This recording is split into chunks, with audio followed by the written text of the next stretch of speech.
YouTube decided to flag one of my regular debunking videos as being uh, medical misinformation. What was the title of the video that triggered their bot? Because obviously, when they say they reviewed something, my content, and unfortunately think it violates medical misinformation policies, and they removed it, and here's the content, what would the title be? It's the name of everybody who lied to anybody about COVID-19. Judy Mikovits, Thomas Cowan, Dolores Cahill, Cheryl Tenpenny, Stefan Lanka, Rashid Battar, and Andy Kaufman. Andrew Kaufman, not Andy. You don't want to call him that.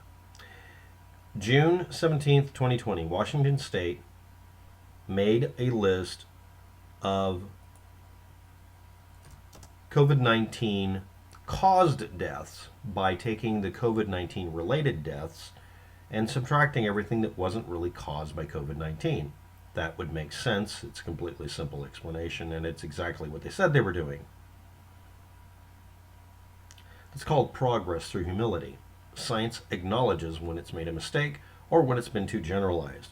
And they gave warnings originally that said, we're including any death that includes any kind of COVID-19 because we're worried about the spread of the disease right now, not how much the death rate is. That will be later. And it took them 3 months to go through and double check everything, and they came up with a final count 3 months later. This is Washington State, where we had the first actual outbreaks in the United States that were recorded. The first cases were other places, but we found that out retroactively about 3 months later. One of 2019's 10 global threats, 2019's global health threats, was declared by the World Health Organization and other organizations as ignorance. Did you know that? Literally, ignorance was killing enough people that it became the top 10 reason people died. Most directly, people ignoring medical information or doing the polar opposite for some reason that they couldn't fathom. It's called contrarianism. Contrarianism was killing people. Trumpism was killing people in the United States. We've lost 400,000 people that may not have needed to die. Over the next 100 days or so, the Biden administration is going to be issuing pretty much common sense requirements that people no longer have the ability to come into the United States without being at least very likely not to carry a disease. For the next 100 days, you're going to be required to wear masks so you don't spread it incidentally. Except for people you're around all of the time, you have to wear a mask, which is exactly what people were told to do for about a month as an experiment. We have since then found out that this should have worked, but people kept refusing to do it because they made it some sort of ideological and political thing. Yelling at people for wearing a mask and threatening them, screaming, "Take it off, it's a silly mask," including in my comment section, those people aren't allowed to post anymore, didn't help anything. As if 100 years or more of medical knowledge that masks reduce the spread of disease, because that's all they do, they just reduce it. As if that suddenly doesn't exist because you feel put upon and triggered because you're a special snowflake conservative in most cases. The group of people who did this not recklessly.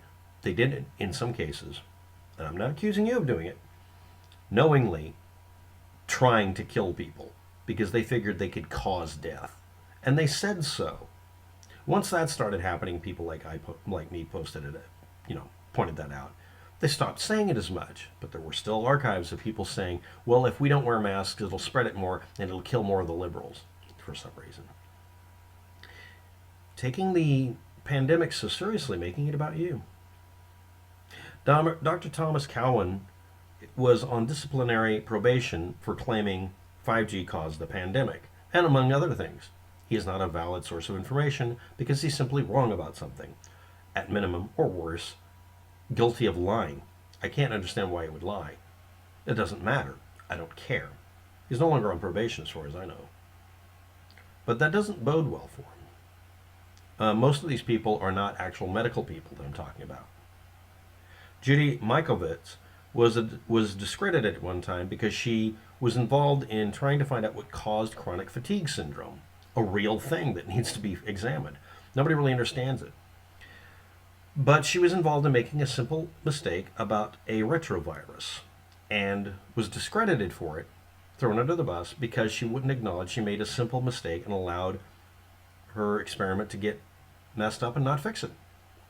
She became emotional and personally involved in it and never dropped the subject.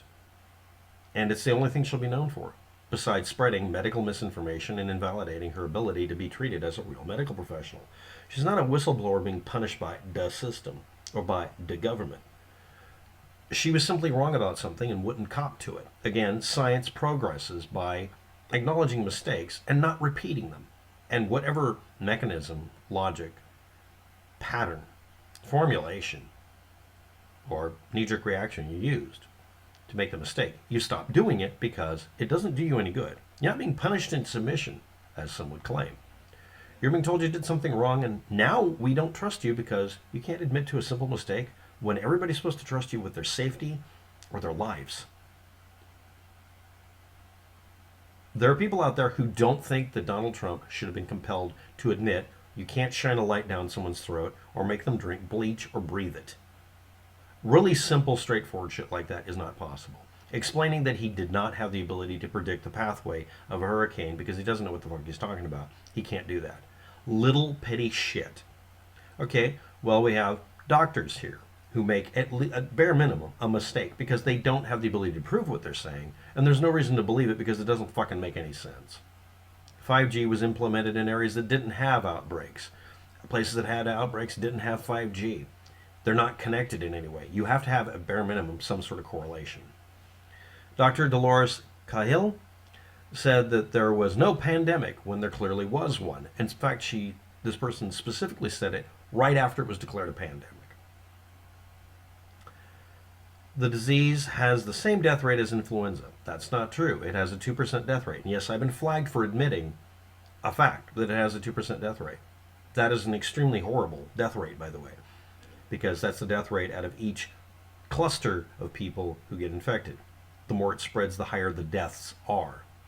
This is a simple thing to understand. Normal flu and influenza is 0.5% down to 0.2%, literally 10 times less dangerous, or 0.1%, or 0.01, excuse me. You don't die from the flu very often. It isn't that high of a death rate. You die from COVID-19 much more often.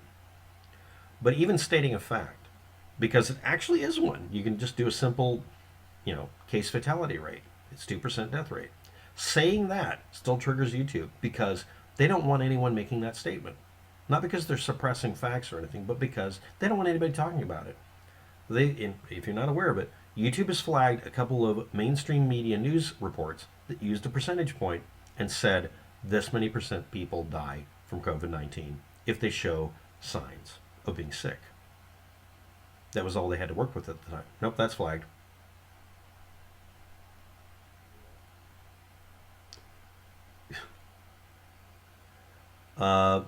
Dolores Kyle also said that besides lying, not making a mistake, lying about the death rate from COVID-19 being like influenza, said social distancing is unnecessary and also told people to take hydroxychloroquine.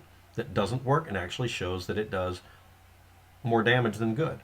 And there are people out there, even some of you watching, that truly believe it works. Why? Because Donald Trump, a non-medical person with no knowledge of what he's talking about, who had a financial stake in selling hydroxychloroquine, doesn't know what he's talking about, and that's that simple. That's the only reason a lot of you even know about it. Orthopedic surgeon and other people. Hydroxychloroquine believer. Dr. Lee Merritt. Again, a person promoting something and accused later of having a financial interest in it, or not. He kind of fades off in the distance. I couldn't find anything bad about him. He just believed in some things, and he said some things that were not true. He made a mistake. Reality denier psychiatrist Andrew Kaufman, who has a YouTube channel, who keeps spreading lies about COVID-19. No, he's not getting flagged. He won't. The people who originate these stories don't get flagged. The people who debunk them by pointing out what they did do. Orthopathological, orthopedico, or orthopathio, osteopathio. Oh, excuse me, osteopathological. Sorry, I created a new word. Osteopaths who are pathologically uninterested in real medical science. Conspiracy theorist, anti-vaccine freak, Rashid Butter.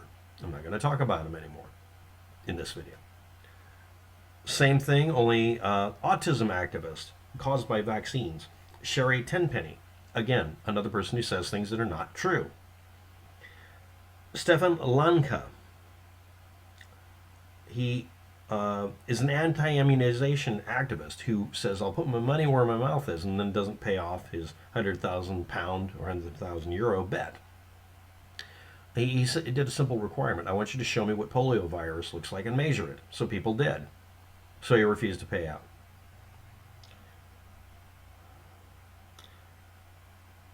So you can look up Rashid Butter and all sorts of people. It's not complicated. They have a reputation that even leaks over to Wikipedia. Brandy Vaughn's Holistic Healing Learn the Risk anti-vaccine group, it's a front for anti-vaccination, used false info to argue against and contradict science consensus, safety information, and effectiveness information about all sorts of things.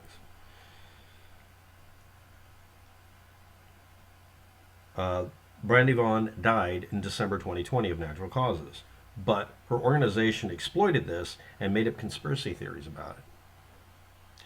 The video, again, was flagged. This is all the content. For me, leaving links where you can read why I don't trust them. I mean, it's literally read the links below. Talks about why they shouldn't be trusted. And it's not just one deal. It's a bunch of things that say that they just don't give a shit about medical facts. Why are you trusting them with your lives? Or with public policy? Because they say what you want to hear? Because you saw it on Reddit? Or heard it on Reddit? Because you saw it on Facebook? You saw that they're being badmouthed, therefore they must be right? That's not how it works. What's being said about them? Where does it come from? One person, it's his history of getting punished for saying stuff that isn't true. Other people, it's because they had a financial conflict of interest they didn't disclose. Other people saying things that are simply not possibly true. If you defend your belief system by saying, well, I don't care that 5G didn't cause a pandemic in one area, because you keep calling it a pandemic, you'll just find a bunch of things that do coordinate. I see. And then you'll cite a rule that says if you find anything that contradicts your diagnosis of a virus causing a disease, then the virus can't have, even if the majority of the evidence provides for that. It's the same logic you would apply to yourself, right? Back in the 1880s, before we knew what viruses were, there was a set of ways of determining whether or not something caused a disease. It didn't take into account what viruses are, so it had a requirement that the thing be independently living, which viruses are not. But you like stacking the deck that way, okay? And if you find even one example where you're wrong, you're completely wrong in every one of the others, okay? So I show you that these individuals can easily be proven to be wrong once, and more accurately, actively lying. No, you'll keep believing them. You'll make an entire list of these people, which is the reason for the name of the video being literally just their names. And say, I don't care if all of them are wrong, I'll just hang on to this one until you forget these guys are wrong, and then I'll bring them up. You know, a lot of you know, that you're just trying to promote an idea or an ideal. You don't give a shit about facts. Most people don't. Most people don't care about ideals or anything like that. They care about power over other people. That's what these people have in many cases. They become drunk off of hero worship or whatever. Me pointing out that you can look up their information, their past, and find out that they've never really told you the truth about this, that doesn't matter to anybody. It's like, well, we've got dozens of complaints about voter fraud, and millions of people who voted who said, no, that's not fraud, that's called voting. But let's concentrate on the little details, huh? The rumors are more important. No evidence was ever presented. People faked evidence. I debunked that too. Got flagged for that too. But for some reason, these fuckers stay in office when they're the ones promoting lies. Just like politicians always do to have power. These people are wannabe politicians in another way. They're exploiting you. Don't let them do it. Thanks for watching. Have a good day. Good luck with that. And yeah, YouTube's going to flag every one of my videos eventually. because YouTube's evil.